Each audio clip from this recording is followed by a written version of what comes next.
What up everyone, it's TyranitarTube, and a trailer just came off for Pokemon Sun and Moon. If you haven't seen it, you can click the link in the description. But we're gonna take a look at the things they revealed in the trailer. We got a bunch of new Pokemon like Cutiefly's evolution, Bounsweet's evolution, even Alolan Grimer's evolution. We get new characters like a new KAHUNA and a new trial captain. So you know what, let's take it from the start and start off with the Pokemon. So first off is Jangmo-o's evolution. It evolves into Kommo-o. It is also the scaly Pokemon. It gains the fighting type, becoming a dragon fighting type, and it has the abilities bulletproof and soundproof, which obviously have to do with its defensive armadillo look. So when Jangmo-o evolves into Kommo-o, it breaks from its fellows and begins to live on its own to train itself. Wherever it can find Pokemon to battle against, it seems to appear. Kommo-o dances before battle to show its strength, clanging its scales together to make them ring out. When this dance reaches its climax, Kommo-o bellows a fierce war cry to challenge its opponents. Its scales make for fine armor, so Kommo-o doesn't worry about self-defense as it makes multitudes of strikes and overwhelms its opponents. But as a result, its scales often become damaged and get torn off. They grow back immediately, so this does not cause Kommo-o undue concern.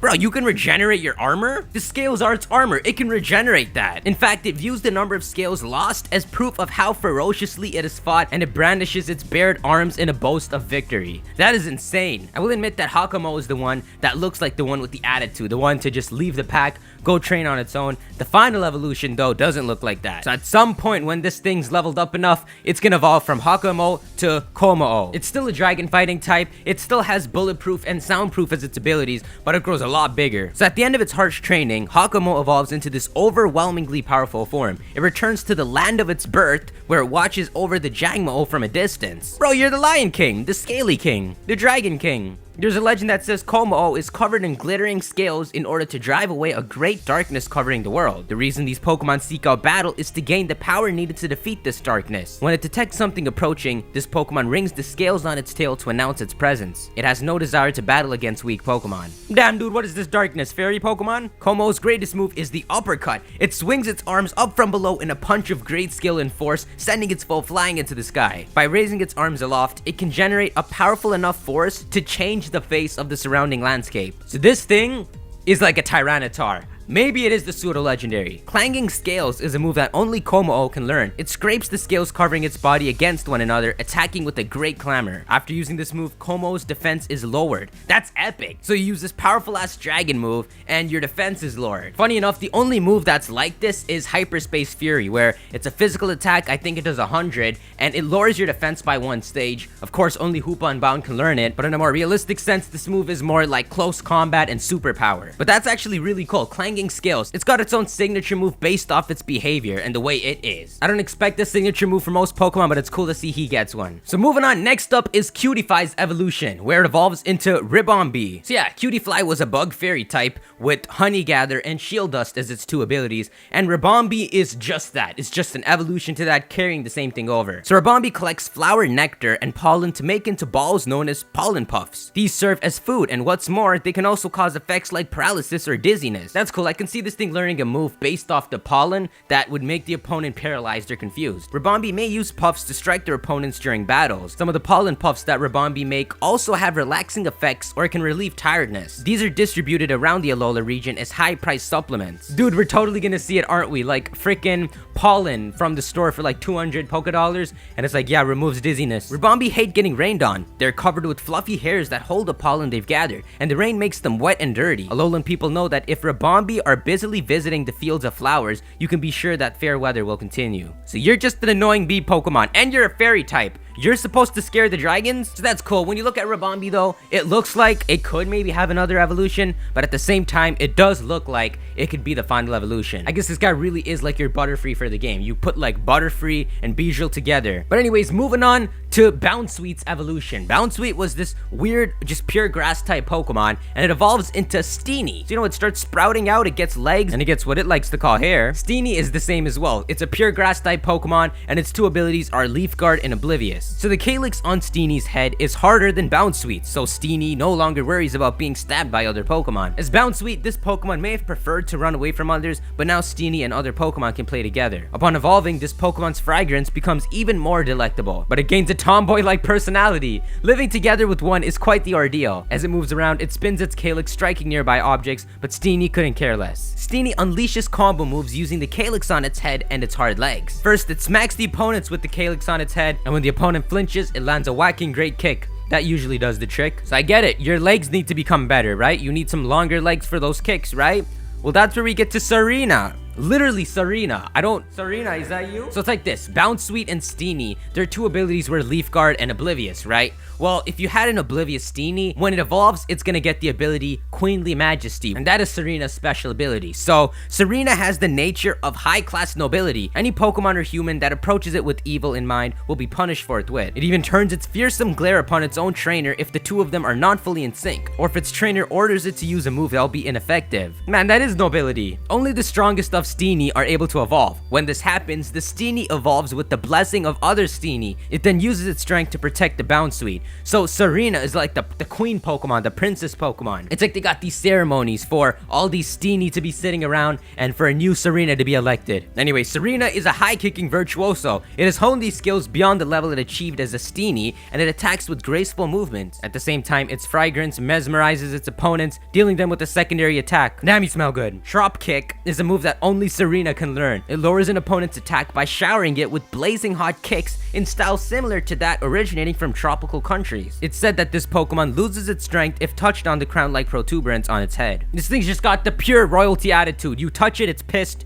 It doesn't want anyone near and it kicks you. So some Tsareena have the Queenly Majesty ability, which no other Pokemon has previously had. The effects of Queenly Majesty are so intimidating that it prevents opponents from using priority moves. So yeah, that is a brand new ability. Being able to stop priority attacks, all of these new abilities are seriously going to change the metagame. In fact, even more, in the trailer, in the Japanese trailer, it was shown that some things are getting nerfed. For example, Parental Bond, which was given to Mega Kangaskhan, its second hit doesn't do 50% anymore, it does 25%. So they're fixing up the metagame, it's gonna be cool this time. Moving on, Alolan Grimer. You guys remember this, the Sludge Pokemon, it's a Poison Dark type, and its two abilities are Poison Touch and Gluttony. It's interesting to finally know those abilities because a normal Grimer's two abilities are Sticky Hold and Stench. So one's just poison, one's legitimately just tainted poison, which is weird. So when the population of the Alola region increased, dealing with their garbage became a serious problem. As a solution, Grimer were imported from other regions. Bro, that was a business move? They fed primarily on garbage, so their body composition changed, as did their form. What appeared to be teeth in this Pokemon's mouth are in fact residual toxins from the garbage it eats, which have hardened and crystallized. No method has been discovered to break down these crystals. Direct contact with them presents a danger. This thing is like toxic poison. Alolan Grimer is always eating garbage, but its constant hunger will cause it to begin eating other manufactured objects if it runs out of garbage to feed on. There are more than 100 Alolan Grimer in Alola's garbage processing plants, and all the garbage produced in the Alola region is taken for use as their food. Dude, that really was a business move. Like, you either dump all this into the sea or something,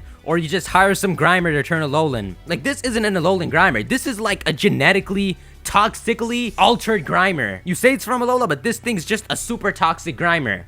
Unless it was those Alolan Skittles you ate. But it gets worse because this toxic Grimer is gonna evolve into Alolan Muck. So Alolan Muck is a Poison Dark type, and its two abilities, of course, are Poison Touch and Gluttony again. Alolan Muck eats whatever is in reach without pausing, and if it feels the sharp pangs of hunger, it runs amok. Oh, it runs amok. How dare you run amok? It's thought that its voracious appetite stems from an inability to maintain its energy levels without a constant influx of toxins. So now it needs toxins to live. Toxins have accumulated in Alolan Muck's body from its steady diet of various waste products and manufactured materials. Are you getting your notes out? You better write this down.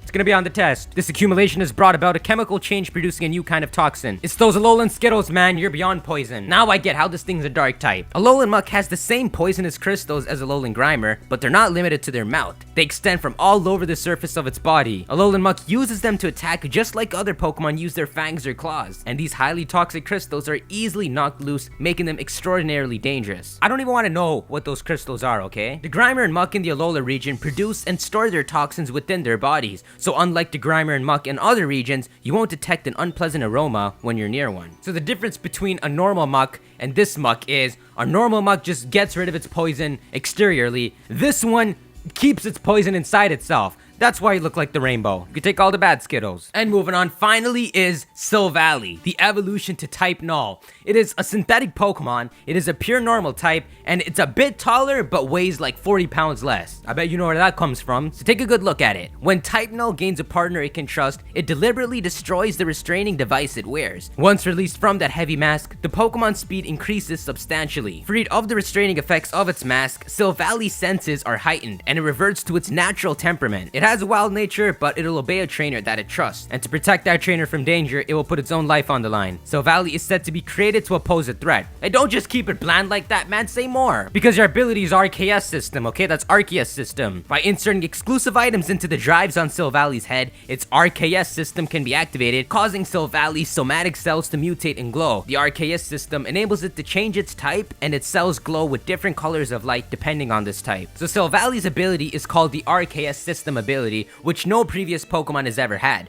By having Silvally hold items that correspond to each Pokemon's type, it can change its own type. Multi-attack is a move that only Silvally can learn, and this move's type changes based off which type-related item Silvally is holding. So yeah, the different items that Silvally can hold are called memories, and by using these different memory items, it can both change its own type as well as change its move's type. But RKS system, its ability, first we thought it was AR system and we didn't get that, but when you make it RKS system, I think it's becoming way too obvious that this thing is linking to Arceus. RKS system. Arceus is the way to pronounce Arceus, and just spell out the letters. You got R, K, and us. That is actually what it is, the RKS system. Listen, Monster, I see what you're doing, and I know Gen 4 remakes are coming after this. I'm getting ahead of myself, but dude, the fact that this thing is based off Arceus is huge. Remember they said Silvally was created to oppose the threat? I guess Arceus is a threat. We just created our own god and now we worship it. Or the jewel of life from that movie, we just gave it to this thing. I really don't know. I don't know what they're trying to do with Silvally. Why did they make a synthetic Pokemon that was created to oppose Arceus using Arceus's power? You got an artificial island in the middle of this region, you got artificial Pokemon everywhere, and now you got a Pokemon that's artificially Arceus. Like, what is going on? We need some answers, Masuda. But yeah, those were the new Pokemon revealed. Before we end the video, there are two more characters we gotta look at, which is the new Trial Captain and the new KAHUNA. Trial Captains are like gym leaders, KAHUNAs are like Elite Four members. So first up, we got Trial Captain Ilima. He's an expert in normal type Pokemon, and he graduated from the trainer's school and is a hero of the students of that school. So the school that Samson Oak is the headmaster, the principal of, this guy is the hero of that school. He's like the A-class student. He's a trial captain that went through the school and succeeded and became a trial captain. Each trial has a captain whose role is to provide guidance to trial goers. All the captains are trainers who undertook trials in their own island challenge a few years ago. So it's interesting, they're linking the school to the same school that Ash went to. This has to be the same school. Not all 4 islands would have a school. This is just the only island that has a school, and then you can use what you learned from it to actually take the island trial. But hey, when you go to take the island trial, you're gonna have to deal with the KAHUNA. Now the KAHUNA of the first island is of course Hala, but the KAHUNA of Akala Island is this girl, Olivia. Olivia is the KAHUNA of Akala Island, the second island you visit on your island challenge. Her skill is extraordinary, as can only be expected from someone chosen to serve as KAHUNA at such a young age. Yet she still instills that she's just a normal girl. Let me just guess, those are all Z crystals. Give it a guess, guys. What type do you think she uses or specializes in? Well, she's a rock type trainer. She has a nose pass and a Lycanroc. So probably depending on the version, you're gonna deal with the morning Lycanroc or a midnight Lycanroc. Each of Alola's 4 islands has a leader called the Island KAHUNA who governs the island. KAHUNAs are chosen by the Pokemon known as guardian deities, which are also found on each island. So that's crazy. KAHUNAs just don't team up with the guardian deities of that island. So for example, Hala is not just friends with Tapu Koko. Hala was chosen by Tapu Koko to freaking run the island. That's some leadership, man. I trust you now. You're also the grandpa of Howl. You know, you're like my grandpa now. I don't want to deal with Oak anymore. So anyways, guys, that was everything revealed. There's a lot of things there. We had more information on what makes a KAHUNA. We had more information on the island trials themselves and on a bunch of new Pokemon, including Alolan Pokemon and this freaking synthetic Pokemon. This is the thing that interests me the most. This Silvally Arceus knockoff. I want to know what it's about. It's making people think so far ahead. People are already talking about Diamond and Pearl remakes going with Sun and Moon on like the same engine. And they're talking about how Silvally is existing in Sun and Moon because of something that's going to happen happen in Diamond and Pearl, but that's so far, man. What do you guys think? What is happening with Silvally, and what is its role in Sun and Moon? Is there really a reason that Silvally was created to oppose a threat, and is there really a need for a Pokemon this strong? Especially that we know now that Gladion is its trainer and is probably gonna awaken it. That's crazy. The thing that makes this even more confusing is the fact that this thing still looks like it could be related to Solgaleo and Lunala, despite it seemingly having this connection to Arceus. It's just so confusing right now. But yeah, guys, that was everything revealed. So be sure to leave a like if you enjoyed the video. Be sure to speculate on all of this, especially Silvally. And as always, guys, keep playing, keep laughing, and keep believing. See you in the next video. Peace.